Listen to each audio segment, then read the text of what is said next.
Dans ce document, à savoir numéro 6, nous allons voir comment écrire l'équation d'un changement d'état physique. L'équation représentant un changement d'état d'une espèce chimique s'écrit. Donc on va prendre la formule de l'espèce chimique, entre parenthèses et en indice l'état physique initial. Ensuite on va tracer une flèche de gauche à droite. Au-dessus on marquera Q positif ou Q négatif. Si la transformation est exothermique, on va avoir un Q qui va être négatif, c'est-à-dire une énergie transférée négative. Si on a une réaction endothermique, on va avoir un Q, une énergie transférée positive. Et de l'autre côté de la flèche, on aura donc la formule de l'espèce chimique avec, entre parenthèses et en indice, l'état physique final.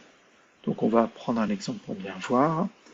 Donc, je vous dis ici donc Q, l'énergie transférée au système. Il faut voir, allez voir le document à savoir numéro 4 pour savoir quand est-ce qu'il est positif, quand est-ce qu'il est en négatif, quand est-ce que c'est exothermique, quand est-ce que c'est endothermique. Donc l'exemple, c'est équation de fusion de l'eau. Donc on passe de l'eau, sa formule chimique c'est H2O, solide, donc à l'état de départ, à l'état initial, à l'état physique initial c'est solide, on met un petit S entre parenthèses, et en indice, vous voyez qu'il est écrit un peu plus bas que la ligne sur laquelle est écrit H2O, comme le 2 d'ailleurs de H2O.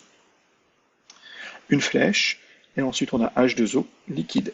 Donc on parle bien de l'espèce chimique H2O, l'eau, on arrive à l'espèce chimique H2O, l'eau, mais on est passé de l'état solide à l'état liquide. On a fait une flèche de gauche à droite, et au-dessus on voit qu'on a un Q qui est positif, c'est-à-dire l'énergie transférée qui est positive. Ça veut dire que l'eau a reçu de l'énergie pour passer de l'état solide à l'état liquide. C'est une réaction qui est endothermique.